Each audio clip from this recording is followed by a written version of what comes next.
พี่น้องมันอย่ามองมือเลยแมว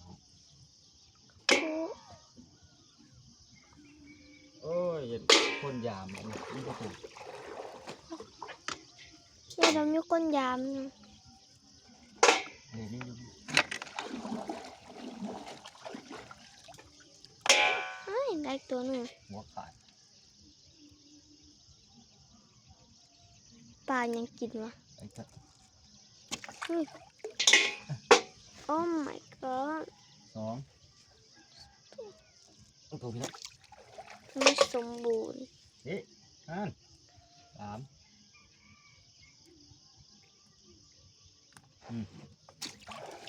สามตัวตัวสามตัวที่สามมากระดินที่สามมากำลังดิน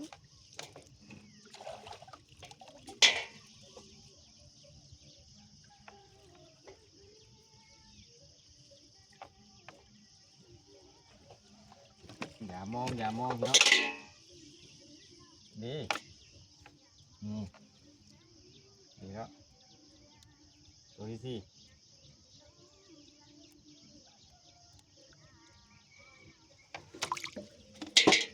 สี่ ใส่บุ้งง่ายมาก ลอยน้ำลอยน้ำลอยน้ำ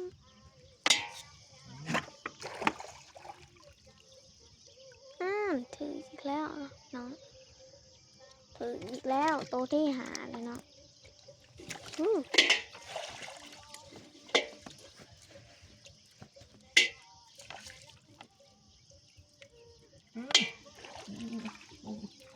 โอ้ oh my god นี่ โอ้ย ลุกไปเลย จะบอลูเต้นจากเหงาหรอเอามัน บา ทั ด บ มาแล้ว ทับไหมให้มันตายฮะทับบ่ให้มันตายฮะน้า ปลาขึ้นมาแล้วพี่น้อง จบสิจบชีวิตด้วยการเหยียบมันก็ขึ้นมา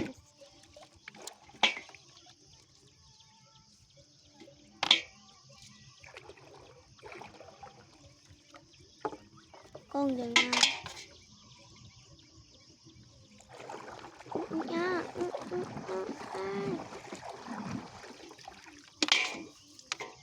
ไหนอีกตัวนึงไหนอีกตัวนึงคือตัวนี้มาตัวนี้อีกแล้วลอยเหมือนเดิมก็เหยียบมันเหมือนเดิมได้อีกแล้วคือหมานะใช่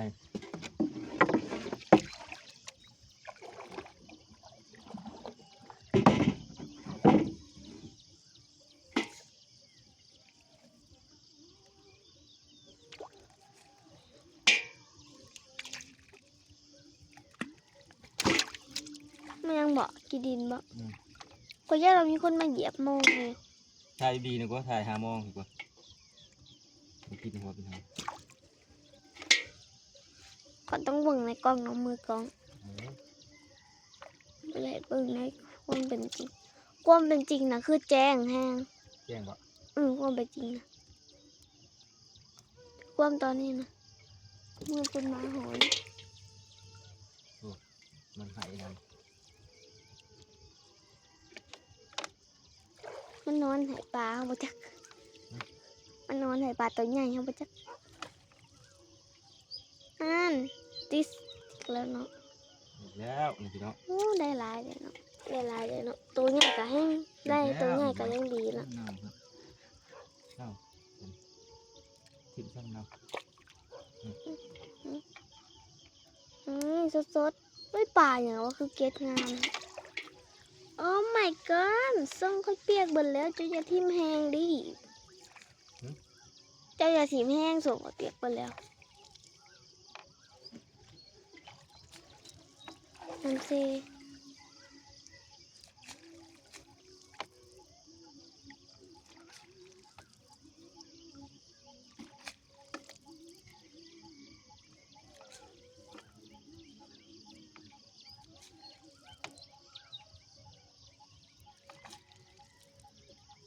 ะปู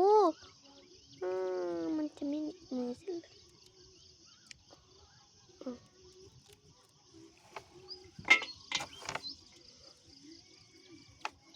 ถิ่นทางปูนปูที่นี้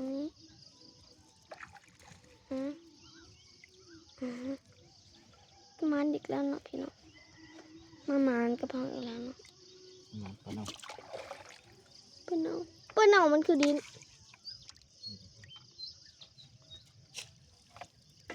ปลาตัวนี้ก็บ่ได้หนาวนี่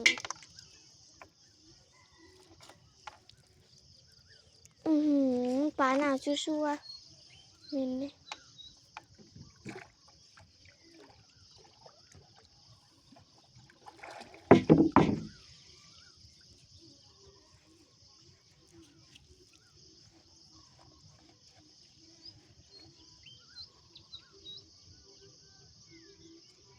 เพราะมันจะมีภาพบ่ค่อยดีนำเด้อ เป็นไง ไปตัด แล้วก็ถ่ายมันอยู่เลย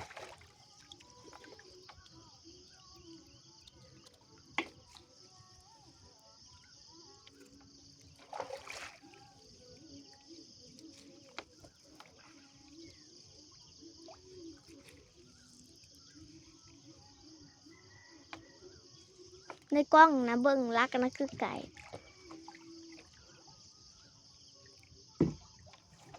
กล้องนั้นในหมดเป็นหมดรักอุ้ยเฮีย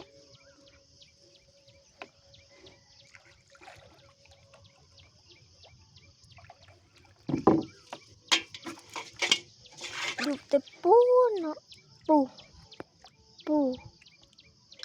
จนมาฮอดนี่แล้วก็ไปปูพุ่มไม้อันนั้นพุ่มที่หนึ่ง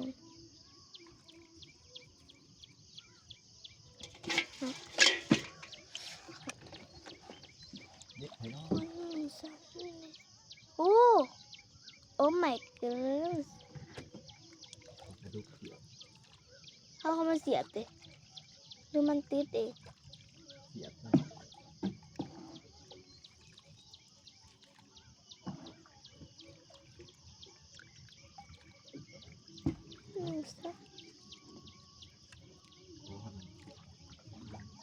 ปลาดุกน้อย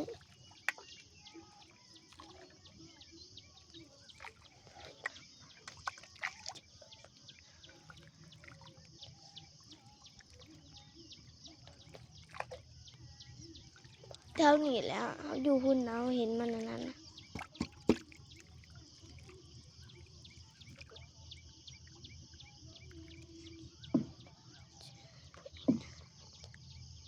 อืมอืมอืมอืมอืมอืมอืมดำแล้วก็ได้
ปลาคือเหลือ6 ตัว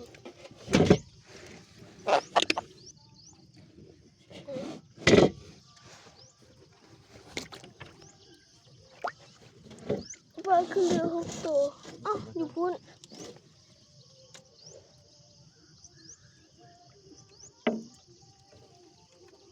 เพราะ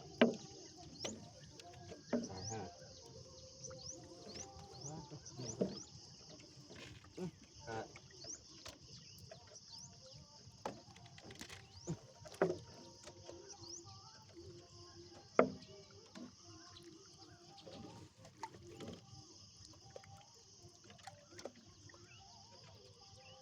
มียังเนาะ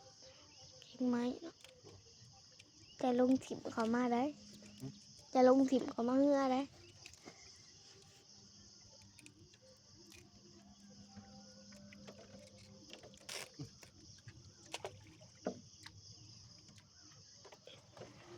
ขอเป็นแล้วขอเป็นแล้ว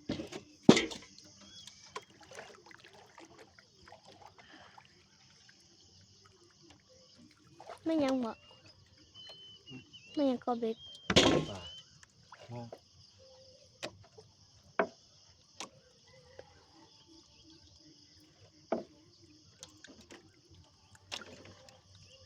จะอันนี้ก็บ่มี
อ่ะ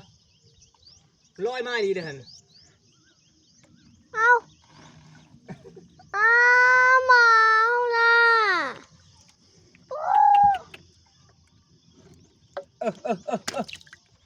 มาตัวแรกก็อยู่หันมันขึ้นเพื่อน้ำน่ะป้าว่าน่ะกะควรคักแน่เนาะปู่ตัวน่ะกะ ใช่ ปู่ตัวน่ะกะอยู่หันแล้ว ใช่ หันเด้ สองตัวโห เออ แม่นใช่ปะ หัวหมานะโมโหมันยังข้าละขืด ดักคนมาตามน้ำน้องพี่น้องหนูมาตามน้ำเนาะเข้ามาสิเอามันเอาได้ปะนี่นะ เข้ามาได้ไหม ลงมาลงมา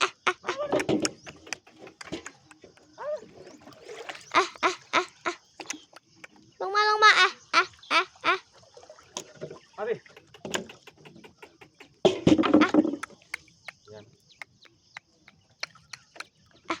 พูดเนาะมากับมาตามน้ำเนาะ มาไปเลยเลยพวกแห้งเลย เอาแม่นอีหลีป่ะดิสิไปเลยล่ะ มาใช่มาตัวนั้นแม่นใช่ปะมันมาตัวเดียวทีนะ มาตัวเดียวมันคือลอยน้ำเก่งเท่าหมานะ มาพี่เอามันขึ้นไปเอา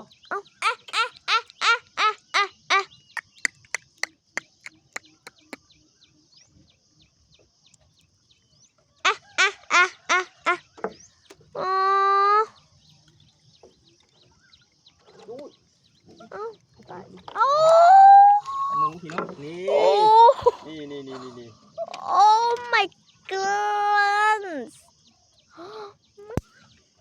มาพี่กัน รู้ละนั่นแหละป้าโมเมนต์มั้งก็หินเลื่อนลงไปที่มัน หนู ดิ้น ตัวนึงพี่น้องนี่ เอาหนูดิ เอ้ย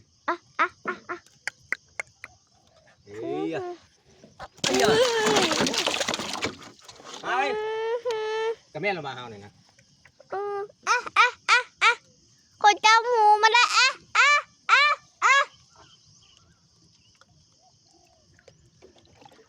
้าว แม่เราปะ แม่นบ้าน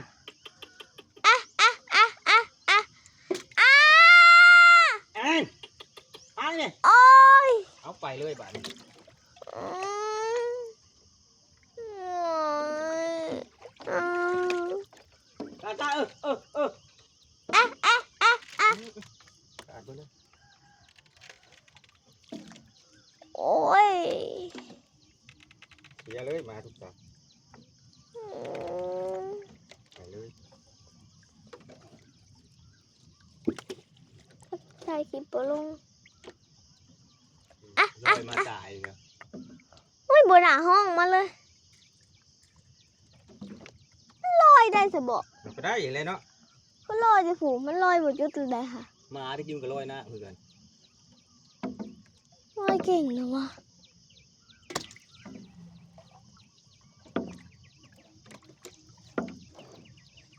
อย่าไปจับมันเด้อ อ๋อปีนบ่ได้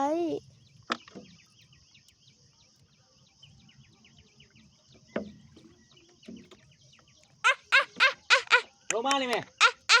เพื่อน เดี๋ยวนะลงมา ลงมาเลยแม่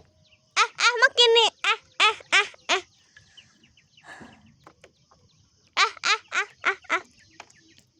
เร็วมากินนี่เร็วมากินลงมา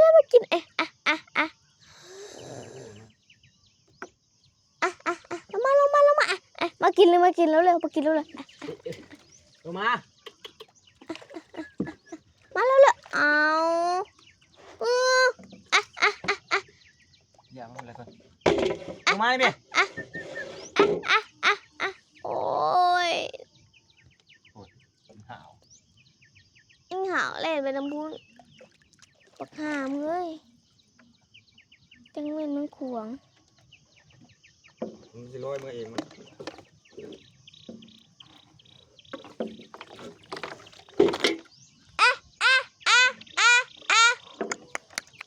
นั่นน่ะ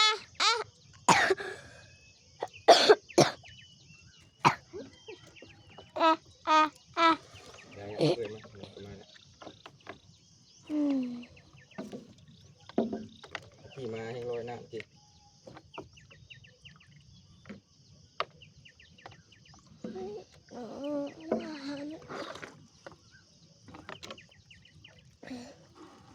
คือว่ามันจะบ่ลอยมาเถอะ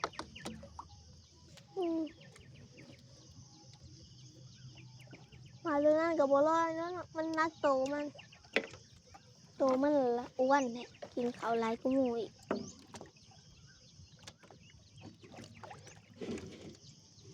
มาเด้อ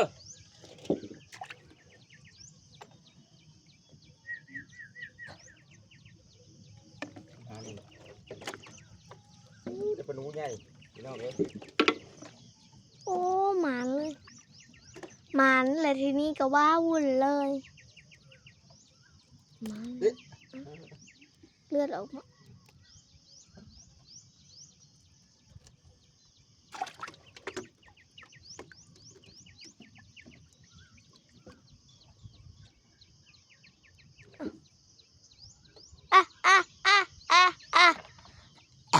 อืม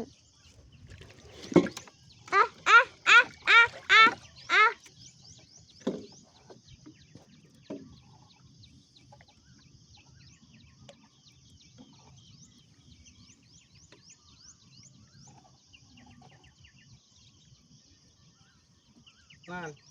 ปโยนพี่น้อง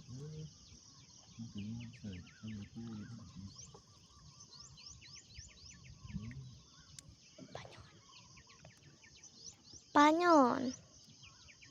ปโยนมึงอย่าพูดนอน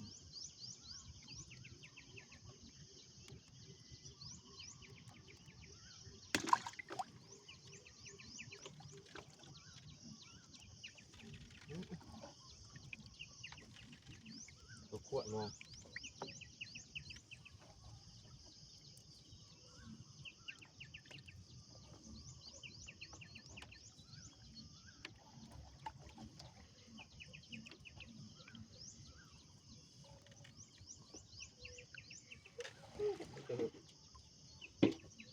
ป้าได้ปลาหย่อนตัวเดียวประมาณนั้นได้ปลาหนูตัวเดียวก็ยังดีใจละนั่นสิปลามุงค่ะมุงพี่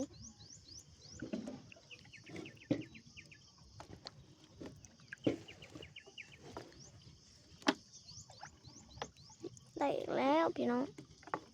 เปิงปลีหางเพิ่นอ้ายติงแขน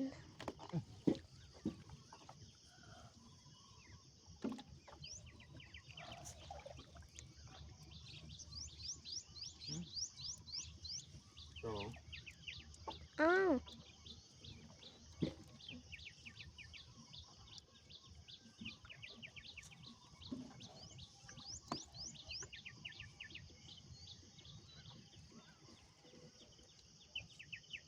ไปคือหมวนเลยแต่ว่าตอนซัดยังหมวนเลยนะ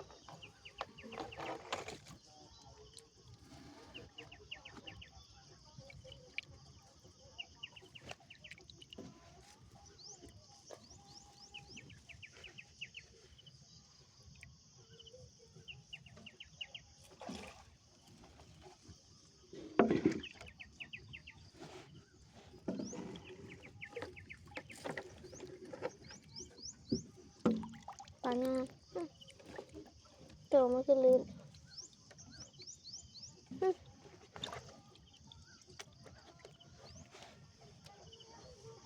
อย่าไปนะ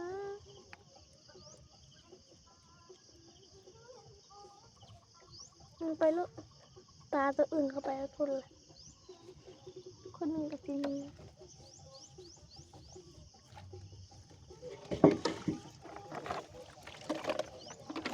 รีสอร์ทอยู่ในแม่น้ำไม้โต เด็ก อุ้ยอือหืออือหือ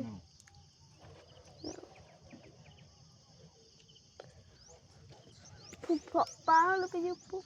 ตัวนั้นตัวนั้นตาลัน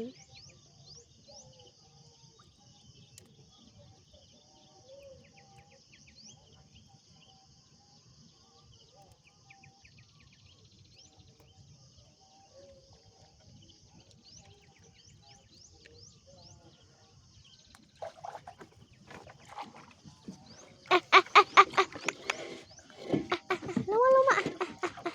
มาเลยไหม อืม